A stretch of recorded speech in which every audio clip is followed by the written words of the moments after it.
वनमंत्री गणेश नाईक यांनी एकनाथ शिंदेवरती केलेल्या टीकेवरून आता एकनाथ शिंदेच्या शिवसेनेमधले कार्यकर्त्यांमध्ये संताप पसरलेला आहे. आपल्या नवी मुंबईचे जिल्हाध्यक्ष किशोर पाटकर आपल्यासोबत, आपण त्यांच्याशी बोलूयात.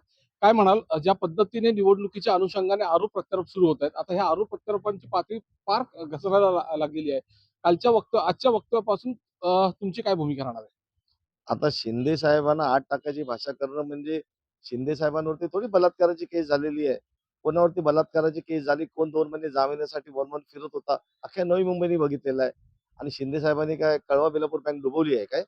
काय मुख्यालयाचे भूखंड विकले आहेत बिल्डरला, ते ना आत टाकतील. ज्यांनी पापं केली आहेत ना, ते आत बसणार आहेत. आणि शिंदे साहेबांना असं काय बोललेलं आम्ही अजिबात खपवून घेणार नाही. संतापाची लाट उसळेल. आणि शिंदे साहेबांना बघून आपला लाडका भाऊ आला असं महिलांना वाटते. ह्या लोकांना बघून काय वाटत असेल महिलांना विचार करा. कसं तोंड दाखवतात हे मला तेच कळत नाही.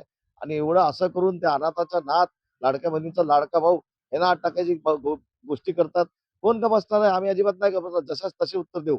शिंदे साहेब नाही देतील. त्यांची तसा प्रकार नाही त्यांचा. ते कामानेच उत्तर देतात. पण आम्ही बोलू ना मग. काय पुढची भूमिका राहणार आहे त्या निवडणुकीमध्ये? तुम्ही ह्याचं उत्तर कशा पद्धतीने देणार आहे?